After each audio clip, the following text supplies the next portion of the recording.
श्री स्वामी समर्थ दीपदया व्लॉग्समध्ये तुमचं खूप खूप स्वागत।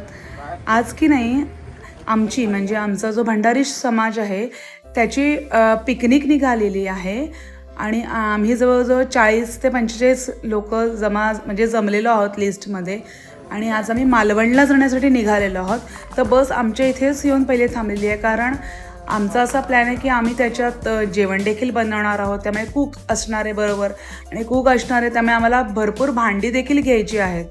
तर त्यासाठी आमच्याकडे पहिले बस थांबलेली आहे आणि एक एक जण येऊन आमच्या इथे बसत पण आहेत, सीट पण अलॉट करून घेत आहेत। तर अशी आमची पिकनिक निघालेली आहे। असू दे असू दे। अगदी प्रवास सुखरूप येऊन दे, होऊन दे, दर्शन चांगलं होऊन दे आणि सुखरूप सगळं पुन्हा घरी येऊ द्या। जय महाराजा, जय महाराजा।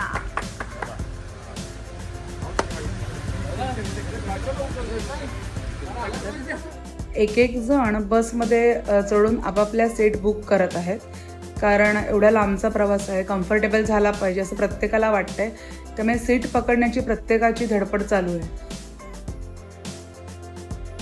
तुम्ही पाहू शकता की आम्ही सगळेजण व्यवस्थित सीटवर बसलेलो आहोत। सगळ्यांना ज्याला जशी पाहिजे तशी सीट मिळालेली आहे। सगळेजण खुश आहेत आणि रात्रीचा प्रवास असल्याने आता रात्रभर तर झोपायचंच आहे कारण मालवणला पोहोचेपर्यंत आम्हाला सकाळ होणार आहे। तर आता थोडंसं मजा नाच गाणी करत जाण्याचा प्लॅन आहे। तर बघूया आता मुलं काय करतायत।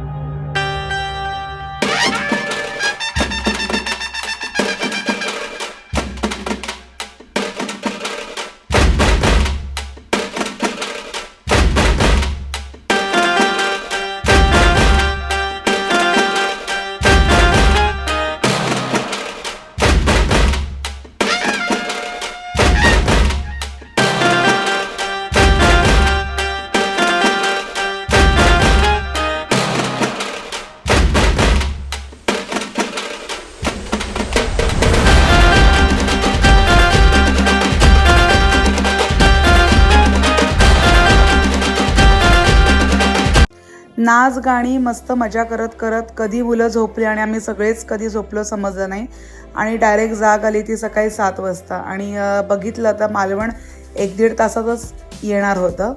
तर रूट आम्ही मॅप लावून चाललेलो आहोत।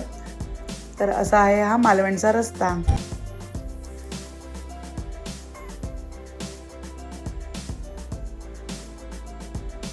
मालवणमध्ये वायरी गावात आम्ही आधीच एक गेस्ट हाऊस बुक करून ठेवलं राहण्यासाठी, 1 नाईट स्टे असणार आहे आमचा। तर त्यांचं 10 रूमचं त्यांचं हे गेस्ट हाऊस आहे, सुभेदार गेस्ट हाऊस। अत्यंत दिसायला तर खूप छानच होतं बाहेरून आणि रूम्स पण खूप क्लीन होते त्यांचे, जागा पण आतमध्ये प्रशस्त होती आणि जे तिथले ओनर आहेत भगत म्हणून त्यांचं नाव आहे, तर तेही खूप स्वभावाने चांगले आहेत आणि आम्हाला हे गेस्ट हाऊस खूप आवडलं। फोटोमध्येच आम्हाला खूप आवडलं, त्यांच्याशी बोलल्यानंतर आणखीन आवडलं आणि गेल्यानंतर तर फारच आवडलं। आम्हाला जेवण करायचं असल्यामुळे त्यांनी आम्हाला खाली जेवणासाठी पण जागा उपलब्ध करून दिली होती, टेबल्स लावले होते। इथून त्यांचा हा एंट्रन्स आहे। आम्ही बॅग्स वगैरे आमचे रूम आम्ही अलॉट केले आणि इथे चेंजिंग वगैरे करून आम्ही पुन्हा खाली आलो। तर हे त्यांचं रिसेप्शन आहे समोर। इथून वरती जाण्यासाठी जिना देखील आहे। हा सगळा रिसेप्शनचा भाग आहे, हा वरती जाण्यासाठी जिना आहे।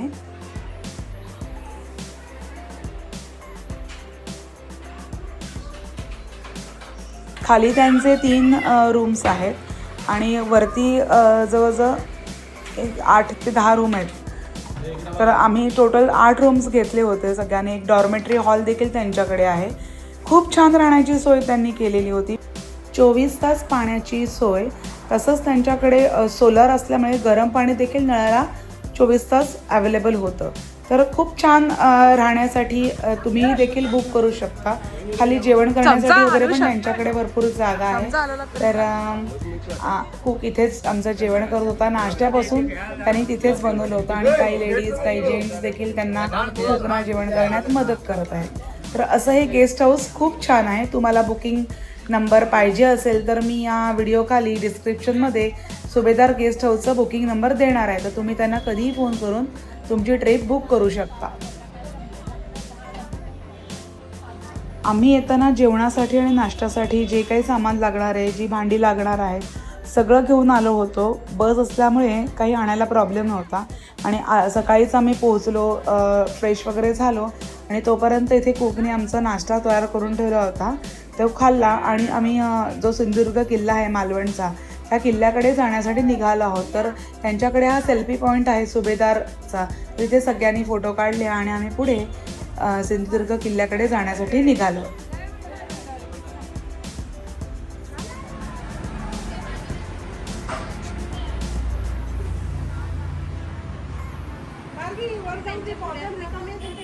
हो, पण समुद्रात चाललोय का आपण किल्ल्यात चाललोय?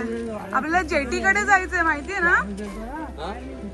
मग चाललेत कुठे सगळ्याचे? तिथे त्यांना विचारलं वगैरे की नाही? किल्ल्या आपल्याला जेटीवर जायचंय. काय की असं सिमेंट कॉन्क्रीटच्या रोडनी आपल्याला जायला इथून रस्ता शॉर्टकटमध्ये. ओके.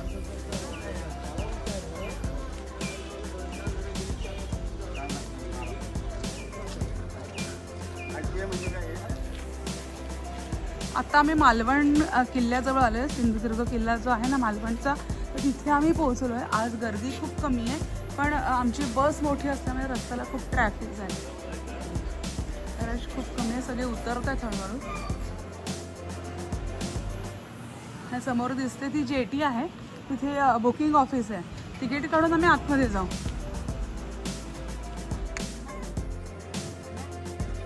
हो,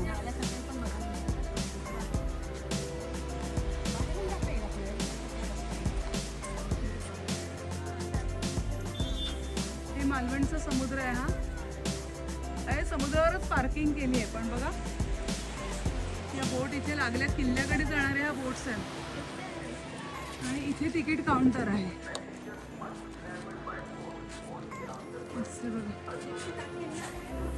तुम्ही काढा तुमचे. तेव्हा गर्दी. हो, मी टाकेन ग्रुपवर.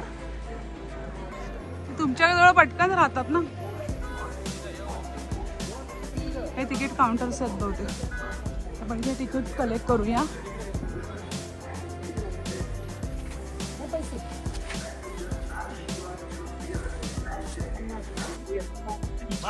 ही आहे मालवणची जेटी, जी आपल्याला किल्ल्यात घेऊन जाते. समोर किल्ला दिसतोय. हे लोक परत पण येतात.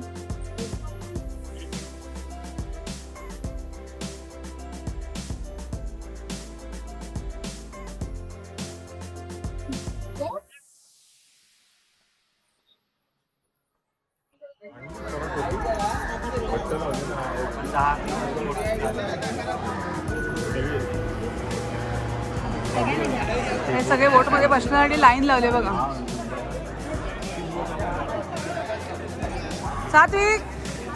सात्विकचं लक्ष नाही इकडे. ए, हात करा रे असा.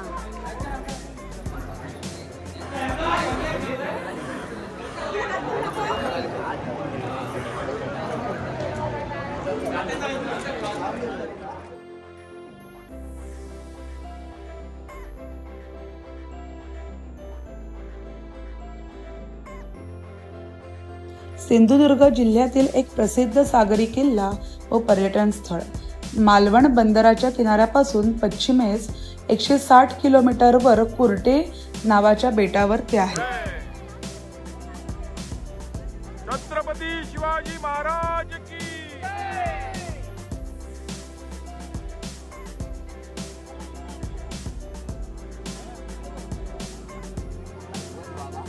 छत्रपती शिवाजी महाराजांनी जंजिऱ्याचा सिद्धी, मुंबईचे इंग्रज, गोव्याचे पोर्तुगीज आदी परकीय सत्तांना पायबंद घालण्यासाठी या किल्ल्याची उभारणी केली. या किल्ल्याची चिरा 25 नोव्हेंबर 1664 रोजी प्रथम बसविली. त्याचे बांधकाम गोविंद विश्वनाथ प्रभू यांनी केले. विजयदुर्ग व सिंधुदुर्ग यांच्या बांधणीसाठी महाराजांनी गोवेकरी पोर्तुगीजांकडून कारागीर मागवला होता.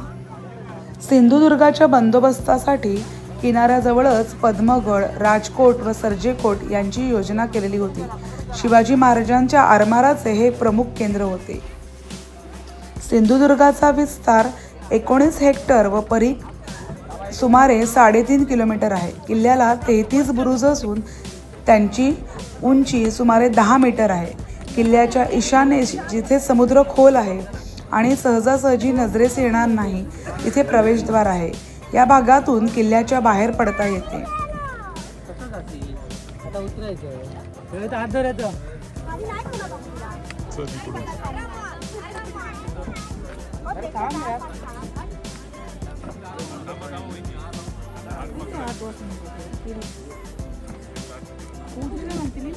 उलटे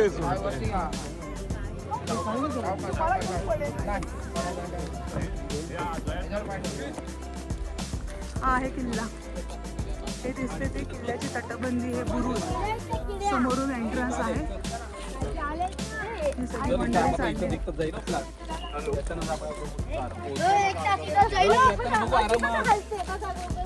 जिवंत असतं ते.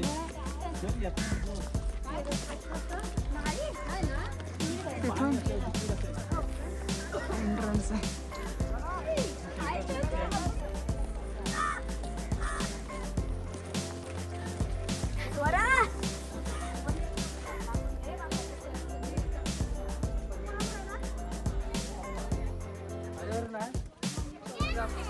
हा किल्ल्यातला दरवाजा बाप्पा.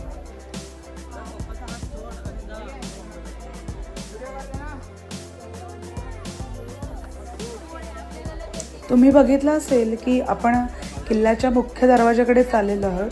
तो दरवाजा इतका आतमध्ये आहे की तो शत्रूला देखील समजला नाही पाहिजे की नक्की दरवाजा कुठे. या पद्धतीने या किल्ल्याची बांधणी झालेली आहे. बोटीतून किल्ल्यात आपण जेव्हा उतरतो त्यानंतर थोडं चालून गेल्यावर पुन्हा एकदा आपल्याला एंट्रीचं तिकीट फाडावं लागतं. हा दरवाजा. किल्ल्यात प्रवेश केल्यानंतर छत्रपती शिवाजी महाराजांच्या मंदिराकडे जाताना वाटेत फांद्या असलेले दुर्मिळ असे नारळाचे झाड होते. वीज पडल्यामुळे ते जळाले. किल्ल्यात मध्यभागी छत्रपती राजाराम महाराज यांच्या कारकिर्दीत बांधलेले शिवाजी मंदिर भव्य व लक्षणीय आहे. आता या तुम्ही किल्ल्यावरती आलात ना, तर या किल्ल्याचं नाव आहे सिंधुदुर्ग. सिंधू म्हणजे समुद्र आणि दुर्ग म्हणजे किल्ला. तर महाराजांचे जे किल्ले पाण्याच्या बेटावर बांधले जातात त्याला दुर्ग म्हटलं जातं. पण ते पद्मदुर्ग, विजयदुर्ग, सिंधुदुर्ग हे पाण्यावरती बांधलेले किल्ले आहेत त्याला दुर्ग म्हणतात. आणि जे किल्ले डोंगरावरती बांधतात त्याला म्हणतात गड. म्हणजे रायगड, प्रतापगड, सिंहगड हे डोंगरावरती बांधलेले किल्ले आहेत त्याला गड असं ओळखलं जातं. हा संपूर्ण किल्ला बांधण्यापूर्वी समुद्रामध्ये एक बेट असतं ज्याला आपण आयलंड म्हणतो बघा. आणि या बेटाचं नाव होतं कुर्टे. या कुर्टे नावाच्या बेटावरती महाराजांनी स्वतः किल्ला बांधून घेतलेला होता. तर राजाने या किल्ल्याची पायाभरणी केली होती 25 नोव्हेंबर 1664 आणि अभिषेक राजांच्या मध्ये रॉयल पोशाख घातला जातो. आता राजांची मूर्ती आहे ती काय पाषाणाची मूर्ती आहे, उंची आधी 2.5 फूट मूर्ती आहे. मूर्तीमध्ये हातामध्ये कडा आहे, कमरामध्ये चांदचा कमरपट्टा, डोक्यावरती चंद्राचे कोर, काळामध्ये तोडे, गुजरातीमध्ये कडा, कानामध्ये कमंडलू आणि अर्धपद्म बसलेली मूर्ती आहे. अशी छत्रपती शिवाजी महाराजांची मूर्ती या ठिकाणी स्थापन करण्यात आणली. छत्रपती शिवाजी महाराज असताना राजांच्या मूर्तीचं पोशाख घातलं जातं बघा, मोठ्याचं पोशाख घालतं. तर राजांच्या मूर्तीचा अभिषेक केला तर पहाटे 5ला आणि अभिषेक राजांच्या मूर्तीला अशी राजाची वस्तूवर मूर्ती सजवली जाते. मूर्तीवरती बघा चेहऱ्यावरती मला चांदीचा मुखवटा पाहायला भेटतं बघा. डोक्यावरती जिरा टोप आहे, गळ्यामध्ये एक मोत्याची माळ, कवड्याची माळ घातली जाते आणि आजूबाजूला एक रॉयल पोशाख घातला जातो.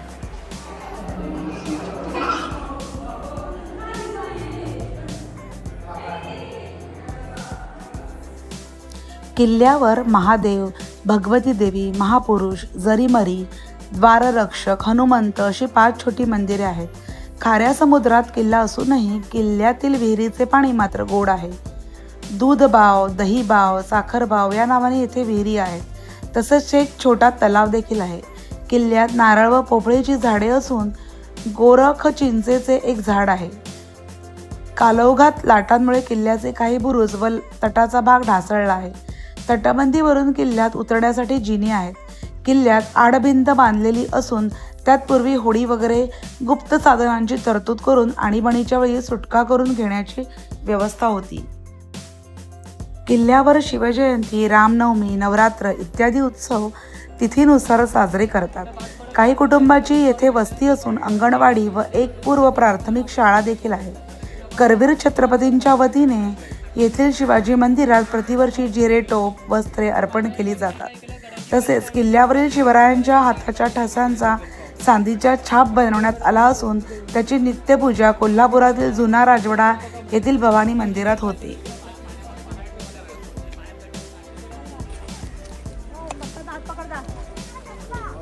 इकडे इकडे सातवी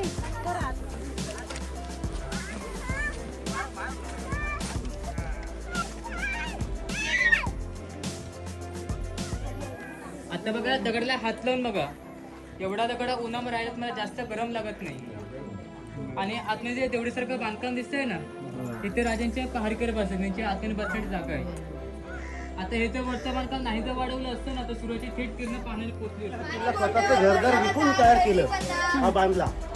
आणि मग शिवाजी महाराजांनी सुटका झाल्यानंतर शिवाजी महाराज कळले अरे इथला किल्ला तर बांधला तो कसा केला, हे खजिना आणला कुठून, आपले मोहरा आणला कुठून किल्ला बांधला. तर तो नंतर कळलं की हिरोजी इंदुरकर यांनी स्वतःचं आपलं जे घर होते वगैरे ते घाण टाकलं आणि त्यांनी त्याच्यातून पैसा उभा करून किल्ल्याचे बांधकाम केलं. मग हिरोजी इंदुरकरांनी विचारलं की शिवाजी महाराज तुम्हाला काय पाहिजे, तर इंदुरकरांनी सांगितलं की मला योग्य वेळ येईल तेव्हा मी मागेन, ते मात्र मला द्या.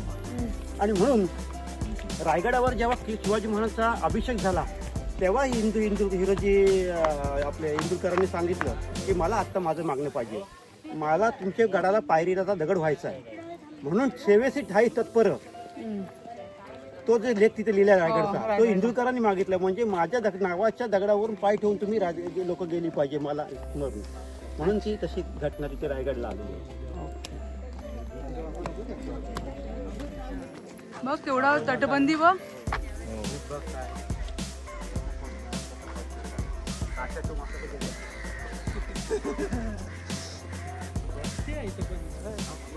वीस 22 घरात बोलला ना. सोमवारी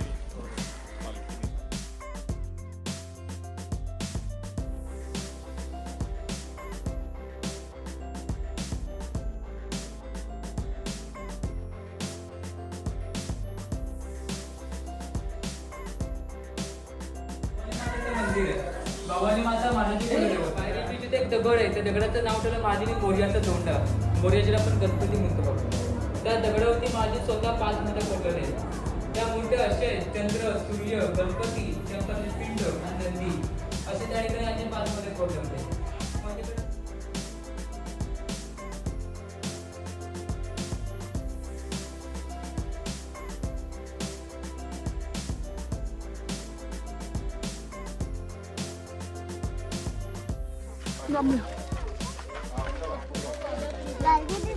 गार्गी आली कुठे आहे?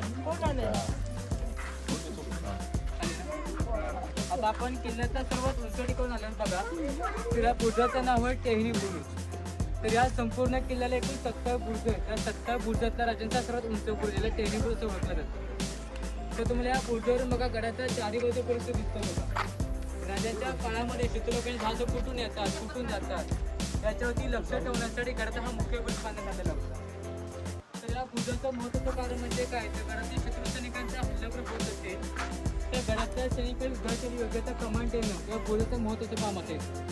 म्हणजे या बुर्जावर पूर्ण गडाचा सैनिक जे असेल ते कंट्रोल केलेला कमांडिंग बुर्ज पण असं ओळखलं जातं.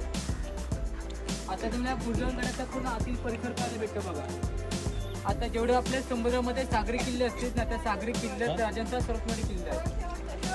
आता समुद्रामध्ये आपण सर्वात मोठे किल्ले आपण 3च ओळखतो बघा. काय मुरुड, जंजिरा, विजयदुर्ग आणि सिंधुदुर्ग. तर मुरुड जंजिरा तो 22 एकर आहे. विजयदुर्ग महाराजांचं मंदिर ज्या ठिकाणी आहे त्याच्याच बाजूला एक म्युझियम देखील आहे. तिथे देखील तिकीट आकारले जाते.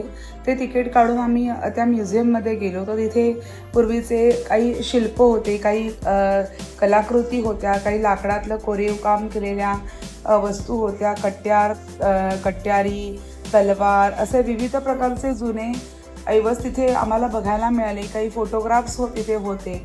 तर असं त्याने त्या म्युझियममध्ये सगळं जतन करून ठेवलेलं होतं. ते आम्ही म्युझियम बघितलं. खूप छान म्युझियम होतं. इथे शिवाजी महाराजांचे पावलाचे आणि हाताचे ठसे देखील आहेत.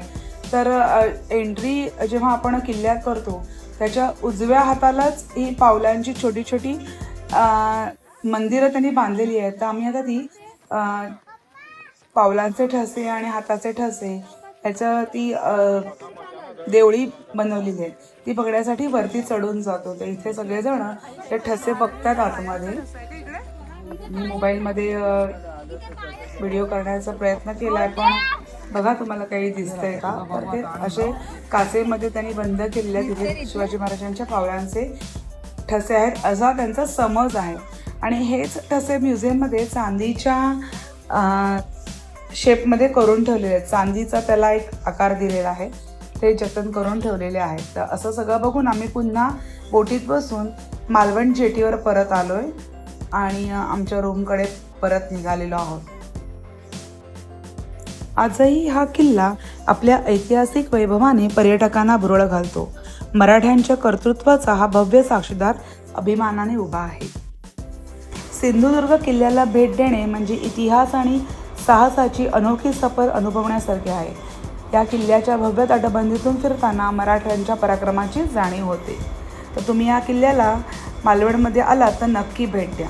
हा किल्ला बघून आम्ही जिथे शिवाजी महाराजांचा भव्य दिव्य पुतळा उभा केला आहे अशा त्या राजकोट किल्ल्याला भेट देण्यासाठी चाललेलो आहोत. राजकोट किल्ल्यावर 11 मे 2025 रोजी छत्रपती शिवाजी महाराजांचा 60 फूट उंच नवीन कांस्य म्हणजे ब्रॉन्झचा पुतळा मुख्यमंत्री देवेंद्र फडणवीस यांच्या हस्ते लोकार्पित करण्यात आला. 2024 मध्ये कोसळलेल्या पुतळ्याच्या जागी हा अधिक भक्कम पुतळा उभारला असून 10 फूट उंच चबुतऱ्यासह त्याची एकूण उंची 91 फूट आहे. प्रसिद्ध शिल्पकार राम सुतार आणि अनिल सुतार यांनी हा पुतळा साकारलेला आहे. हा पुतळा कांस्य धातूपासून बनवला आहे, जो समुद्राच्या खाऱ्या हवेचा सामना करण्यासाठी डिझाईन केला आहे. या पुतळ्याची तलवार सुमारे 2300 किलो वजनाची असून पुतळा 10 फूट उंचीच्या चबुतऱ्यावर उभा आहे. जुना पुतळा ऑगस्ट 2024 मध्ये कोसळल्यानंतर हे नवीन स्मारक उभारण्यात आले आहे.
$200 किलोमीटर वाऱ्याला देखील हा पुतळा तोंड देऊ शकेल. 31 कोटीहून अधिकचा निधी खर्च करून हा पुतळा बांधण्यात आला आहे. या पुतळ्याची गुणवत्ता चाचणी देखील पूर्ण झाली आहे. त्यानंतर संध्याकाळी थोडं रेस्ट करून आम्ही त्याच वायरीच्या समुद्रावर मुलांना घेऊन आलो. मुलांना पाण्यात खेळायचं होतं म्हणून मुलं थोड्या पाण्यात खेळत आहेत. थोड्या आम्ही फोटो वगैरे काढले आणि आम्ही मालवणच्या बाजारपेठेत म्हणजे मालवणचं जे मार्केट प्लेस आहे तिथे आम्ही गेलो आणि थोडी शॉपिंग देखील केलेली आहे.